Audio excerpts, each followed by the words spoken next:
교회가 시험을 당할 때가 있습니다. 우리의 인생도 마찬가지입니다.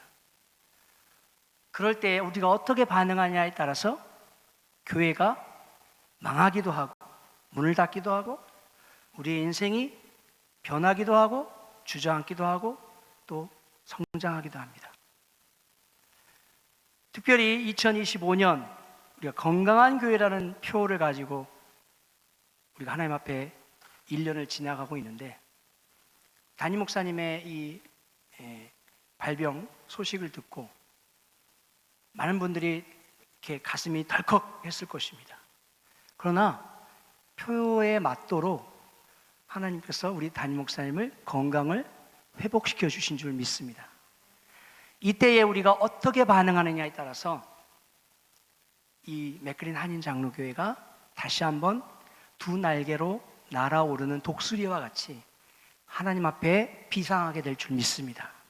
여러분의 인생도 마찬가지입니다.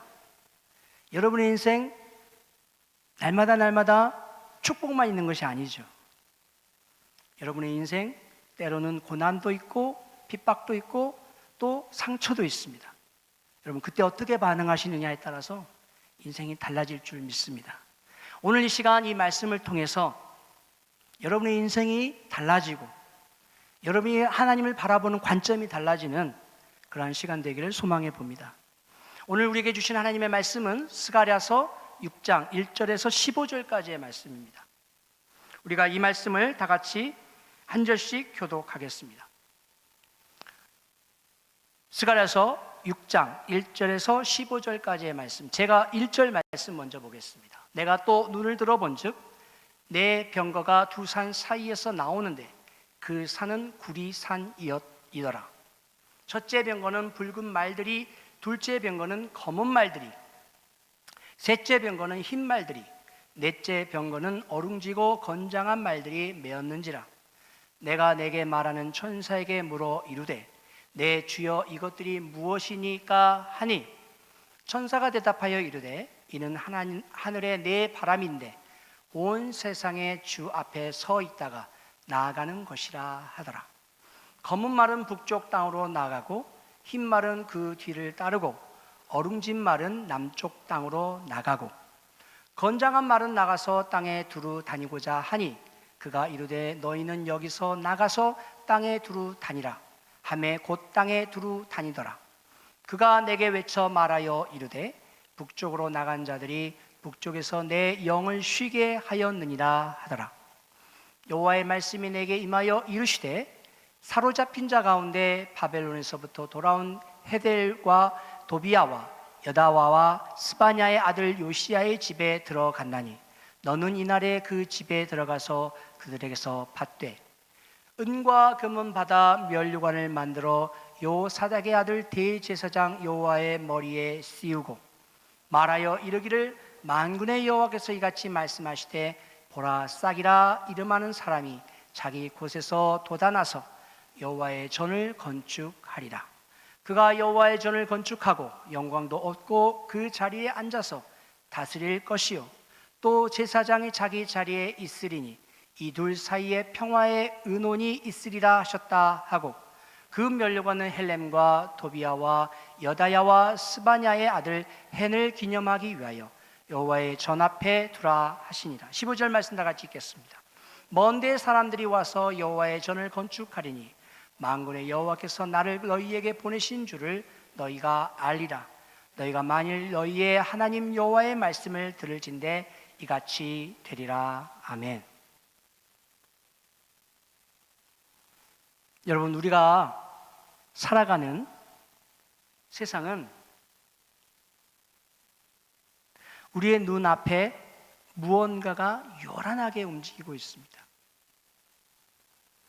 여러분, 날마다 TV와 또 미디어를 통해서 뉴스와 국제 정세와 정치, 경제, 문화 이런 소식들을 하루가 다르게 변하고 있음을 여러분이 접하고 계실 것입니다. 그 속에서 사람들은 흔들립니다. 여기로 갔다 저기로 갔다, 여기에 귀를 쏠렸다 저기에 관심을 두었다.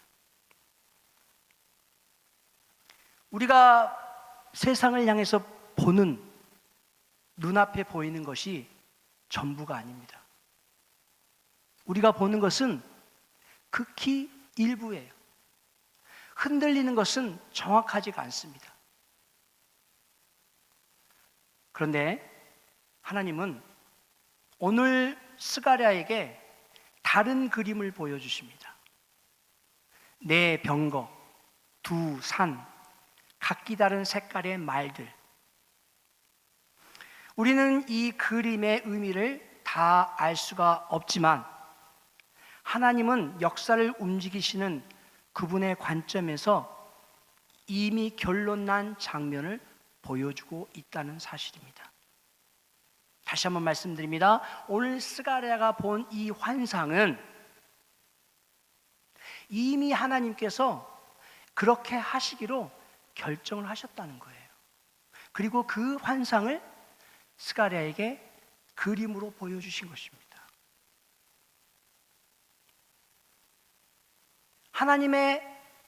하나님께서 역사를 움직이시는 하나님의 관점에서 하나님은 그림을 그리고 계시다는 사실입니다.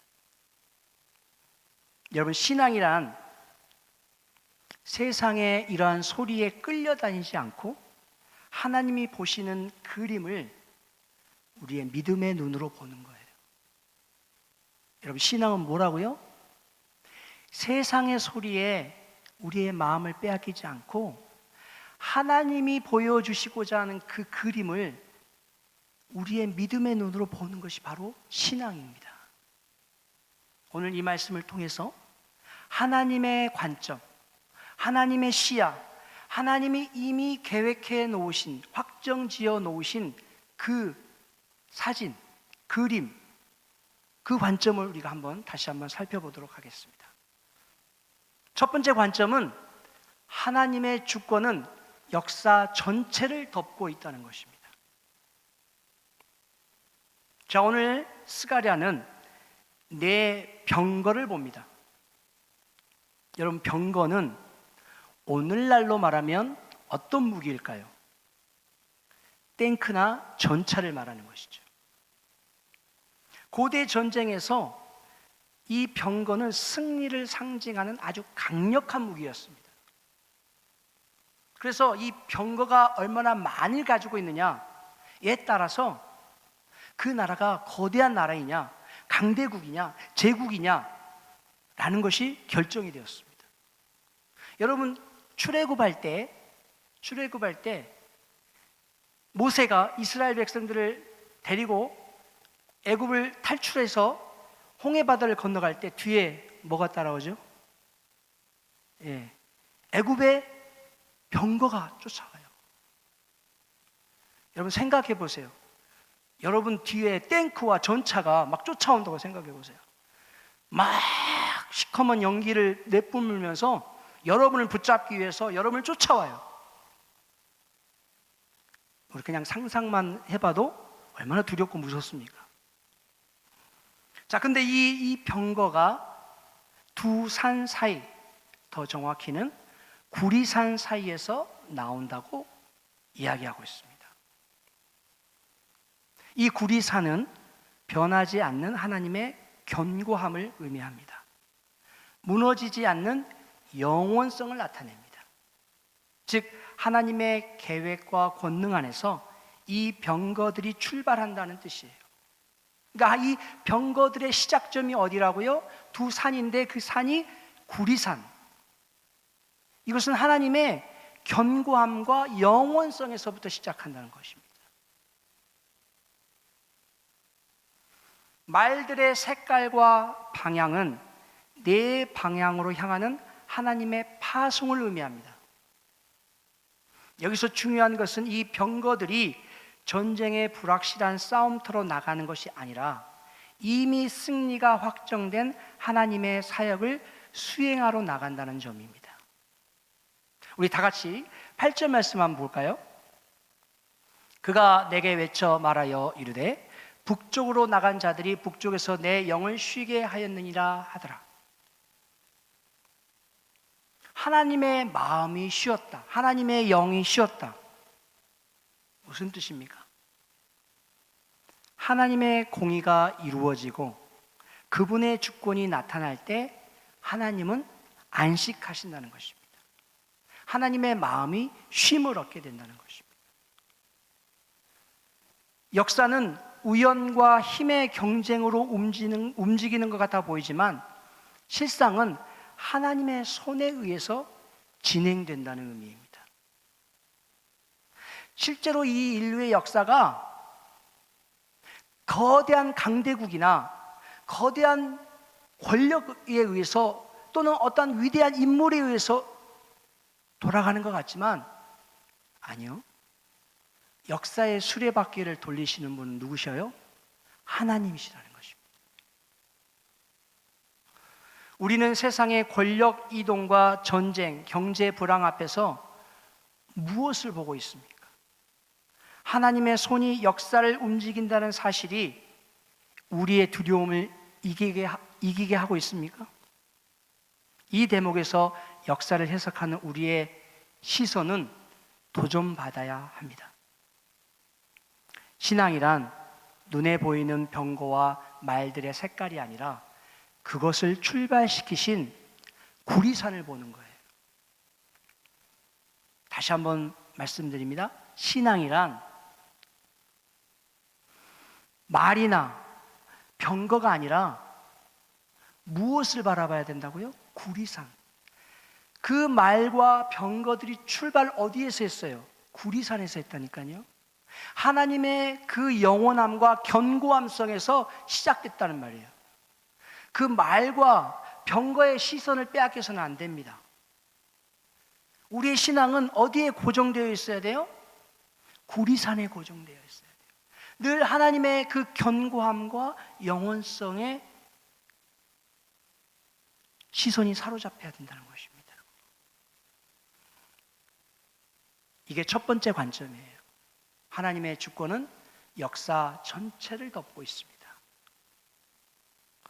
자, 오늘 본문 말씀을 통해서 우리가 배우고자 하는 두 번째 관점은 하나님의 구원 계획은 메시아 안에서 완성된다는 것입니다. 누구 안에서 완성이 된다고요? 메시아 안에서 완성이 된다는 것이에요. 자, 9절부터는 이제 이 환상이 방금까지 보았던 그 스가랴의 환상이 현실의 행동으로 전환이 됩니다. 우리 다 같이 11절 말씀 읽어보겠습니다. 은과 금을 받아 멸관을 만들어 요사닥의 아들 대제사장 여호수아의 머리에 씌우고. 하나님은 스가랴에게 바벨론에서 돌아온 사람들의 은과 금을 받아서 왕관을 만들어 대제사장 여호수아의 머리에 씌우라고 명령하십니다. 대제사장은 백성을 하나님께로 연결하는 중보자였습니다. 그런데 하나님은 지금 그 대제사장에게 왕의 표식이었던 뭐를 씌우라고요? 금 면류관을 씌우라는 거예요. 구약에서 왕과 제사장은 분리된 직분이었습니다. 여러분 그렇게 아시고 계시죠? 구약에서 왕과 제사장은 분리가 됐습니다. 그런데 여기서 두 직분이 하나로 합쳐져요. 그리고 하나님께서 12절과 13절에 이렇게 말씀하고 있습니다. 말하여 이르기를 만군의 여호와께서 이같이 말씀하시되 보라, 싹이나 이름하는 사람이 자기 곳에서 돋아나서 여호와의 전을 건축하리라. 그가 여호와의 전을 건축하고 영광도 얻고 그 자리에 앉아서 다스릴 것이요 또 제사장이 자기 자리에 있으리니 이 둘 사이에 평화의 의논이 있으리라 하셨다 하고, 오늘 여기 12절에 나온 싹, 순 우리말로 표현을 하자면 뭐예요? 한국말로 표현하자면 싹을 뭐라 그래요? 순이라고 그러죠. 순. 순. 그래서 여러분 어느 교회는 순 모임이라고 그래요. 순. 우리 순 모임 한다 그러잖아요. 우리 교회에서는 구역 모임이라고도 표현합니다. 또 어떤 데서는 속이라고도 표현하더라고요. 속, 어떤 교단은 속장, 속모임. 이 싹이라고 하는 이 체음아라고 하는 헬라어는 장차 오실 메시아를 가리키는 말입니다. 메시아는 왕권과 제사장직을 모두 가지신 바로 예수 그리스도이시라는 것입니다.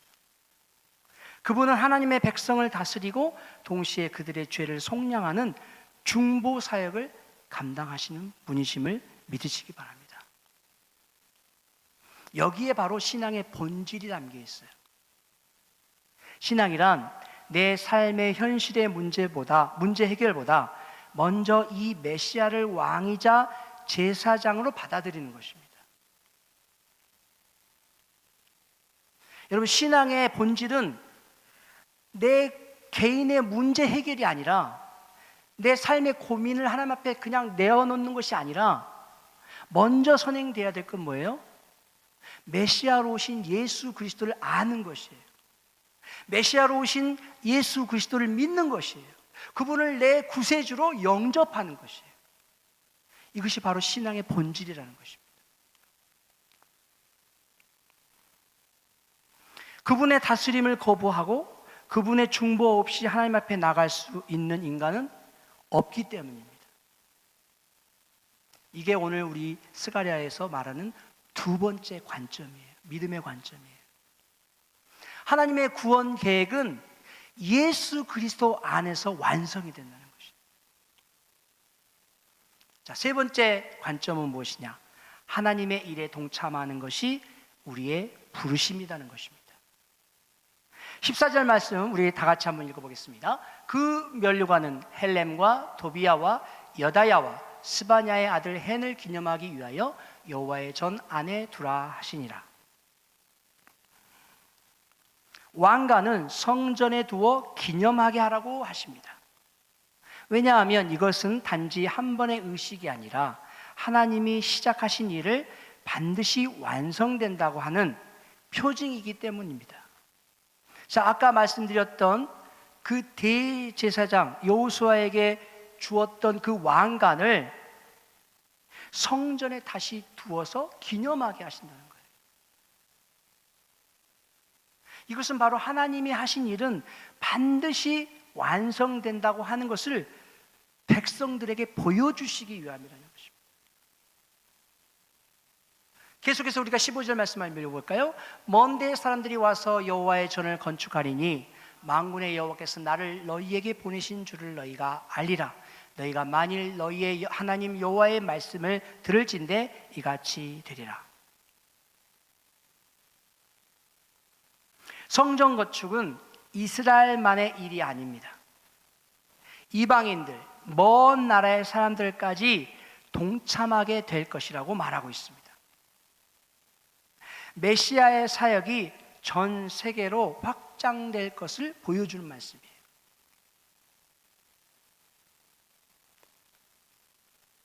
그러나 이 약속에는 조건이 붙어 있습니다. 어떤 조건이 붙어 있어요?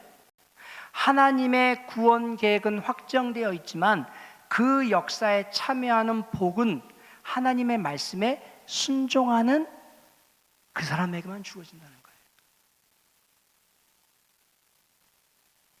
나는 하나님의 구원 계획에 관객으로 서 있습니까? 아니면 동역자로 서 있습니까? 여러분 어떠십니까? 여러분은 관객입니까? 동참자입니까? 하나님이 세우시는 성전 위에 내 시간, 내 재능, 내 물질, 내 기도를 여러분 실제로 드리고 계신가요? 저와 여러분 오늘 이 스가랴서 본문 6장의 말씀을 통해서 세 가지의 사실을 함께 보았습니다. 세 가지의 관점을 함께 보았습니다. 첫 번째는 하나님의 주권은 역사 전체를 덮고 있다는 것이에요. 두 번째, 하나님의 구원 계획은 오직 예수 그리스도만을 통해서 완성된다는 것이에요. 세 번째 관점은 저와 여러분은 그 구원 역사에 부름받은 동역자라는 것입니다. 여기서 결론은 단순한 다짐이 아닌 우리의 관점, 우리의 시선의 회복입니다. 우리가 보는 세계는 불완전하고 불안정합니다. 하지만 하나님이 보시는 세계는 이미 승리로 결론이 난 역사인 것입니다. 자, 그 승리가 어디에서 이루어졌을까요? 십자가에서. 예수님께서 피 흘려 죽으셨고 그리고 3일 만에 부활하시는 그 순간, 이미 하나님의 역사의 페이지는 승리로 마침표를 찍었다는 것이에요. 저와 여러분은 그 승리의 마침표에 그 마지막 장을 넘기는 하나님의 동역자들인 것입니다.